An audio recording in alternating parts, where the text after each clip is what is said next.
And so there's something, and I think that, how do I word this gently and thoughtfully?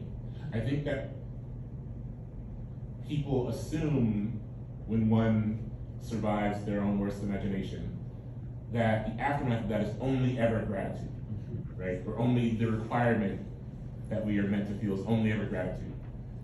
And not that, one, it is an ongoing everyday struggle to make a choice of whether or not survival is still something that's tenable for you. And two, there's a palpable confusion that comes with outliving yourself, right? Because there is a whole life that you were not prepared to live, right? And so, anyway. Yeah. Islands of gray have begun to form on the beard of LeBron James and have started to grow towards each other, uninterrupted, reaching for each other through the once black hair. You can notice it best in the off season, depending on the light he's in, or maybe how long it has been since he's gotten a beard trim, how long the grays have had permission to flourish without bowing to the sharp edges of a blade. In a clip that circles on Instagram, LeBron is standing on the sideline of his son Bronny's game, shouting out instructions lovingly. His beard is long, the lighting in the arena is dancing upon it in a way that highlights the patches of gray that are harder to spot when he's in season, when he's seemingly more aware of the fact that he's on television more often than most people. It is a strange miracle to be able to trace your own aging, your own mortality, through someone who is living alongside you, someone who has survived eras at the same time as you have, in some of the same places. LeBron's face was as bare as my own when I first heard his name, and it is impossible to believe that any of us ever looked like children. Not that we were children, of course. I believe that I was a child once. The cloak of time has yet to grow so long that I have surrendered my childhood, my shouts thrown into the air like knives, just to hear my own symphony cutting through the night sky and return to me in small slivers of echo, the lightning bugs who surrendered lazily to my open palms for a few moments before flickering their bodies on and off and then flying away again, the tree branches that sighed against the fresh arrival of my weight and then did their best to hold me. I believe I was a child once because I am afraid today. There are parts of me that might die soon.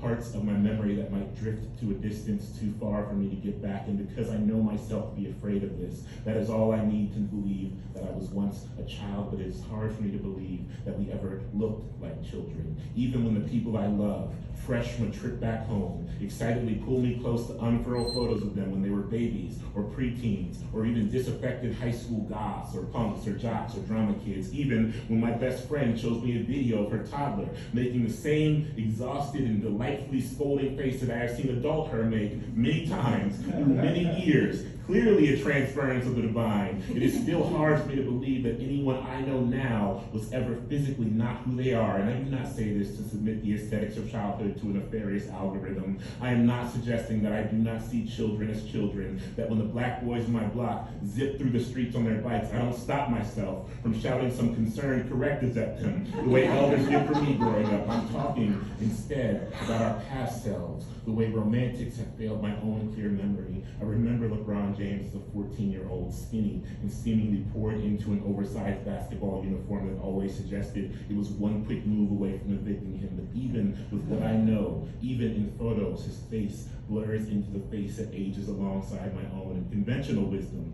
says we look to our elders to find the footprints leading us towards what we might look like as elders ourselves. And I last sat down at dinner with my father 5 years ago and watched how sincerely and intently he spoke with his hands.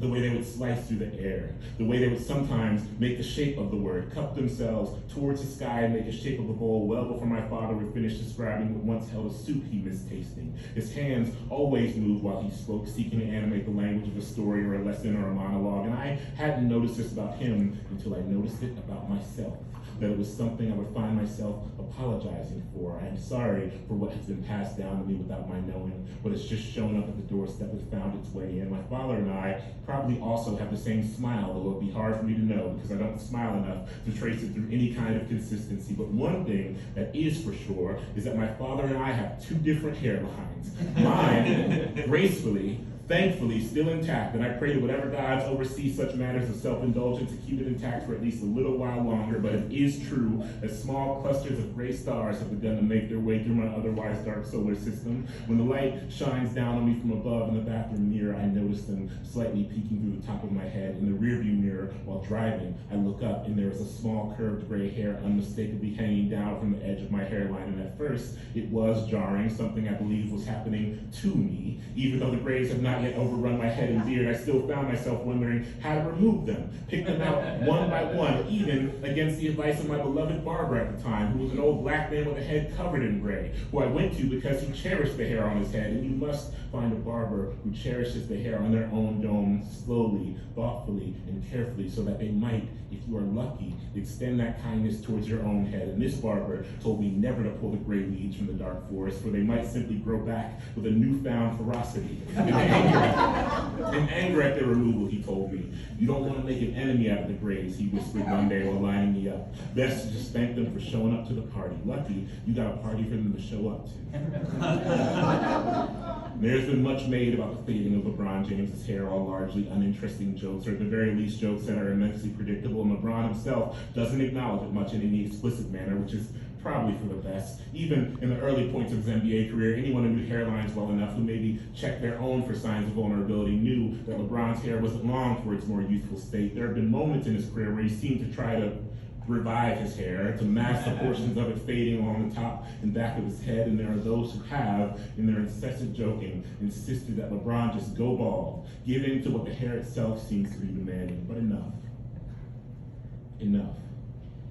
If you are someone who is from a place not everyone makes it out of, or if you've been to enough funerals where parents or grandparents weep over the caskets of their babies and grandbabies, if you know forever is a hand dealt by an uncertain dealer, you may wear the signs of your aging like thick, heavy gold, weighing the body down but still stunning, unavoidable in its shine. Lord, the clouds atop the fields of my life are so thin now, the sky is bare and pummeling all that rests below. Lord, the gray won't stop coming, and for once my arms are open to it. Lord, I have lived long enough to look like my father, though I might fight it. I have lived long enough to cut through the air with my hands, to trim the long hair of the Midwest wind, to make the shape of a bowl when telling a story about something sweet I once held and can still taste. Lord, release me from whatever might make me wish for the way I looked as a child, which I can hardly remember through this beautiful fog of mortality, this slow march to the kingdom. Lord, when Tyler left us, his hair was so long and dark, I would still find tiny ropes of it around my apartment for months after the funeral. When the judge sentenced Brandon with not a single line yet woven into his furrowed boyish brow to 30 years in a cage, and his mother whispered, he'll be so old when he gets out. I know what was unspoken on the other side of that was, and what will become of me in the meantime. Yes, Lord, I come to you today pleading for all the aches of age, all the permanent and immovable damage you have to offer. Yes, there are moments I have spent and will continue to spend in a mirror, massaging products onto my skin and slowly washing them off, if not to delay the very things I am now welcoming, at least to make them as luminous as possible. But do not be fooled by the weapons I refuse to lay down. I come to you today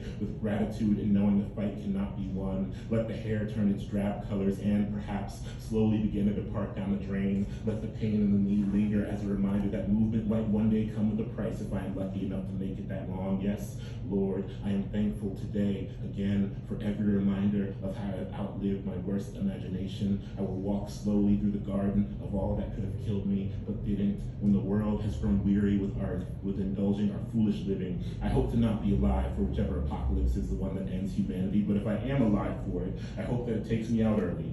I do not wish to be alive in the aftermath of the world ending. The movies and television shows don't make it look all that appealing, but the one thing I would crave is the silence, the emptiness of it all. In the spring of 2020, when I thought the world was doing a dress rehearsal for the apocalypse, the only thing that comforted me was the silence, knowing that the city would otherwise be flooded with shouts and sounds and yet was forced to restrain itself. There was a window of time in this moment when people were still too stunned to spend any time outdoors, and before the parks decided to take the basketball hoops down and lock the gates and barricade the playgrounds. And in that window of time, I would grab a ball and go to the court alone. I loved most when the world felt newly bald. If you have ever gone from having hair one day to waking up without it the next day, you might be familiar with the gestures of disbelief, the repeated touching, the returns throughout an hour, the shock when a breeze first dances upon your new nakedness. The world felt like that to me then. I would walk into it tentatively, astonished by the quiet until I let it envelop me. And on the basketball courts, alone, there was nothing to contain the shattering echo of the ball's dance with the concrete. I love a sport where even when I am alone, I am not alone. And I am maybe a little bit ashamed to say that I also love basketball for the violence of its sounds.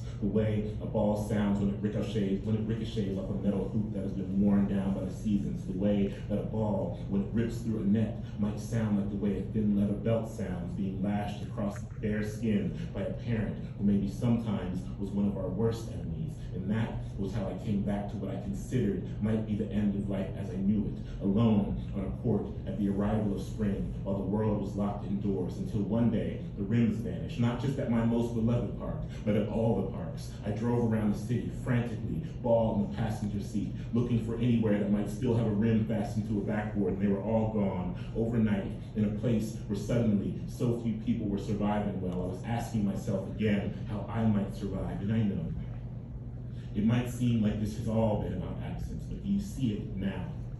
Absence, maybe, but absence requires an understanding of what should be, what was once. It has always been impermanence.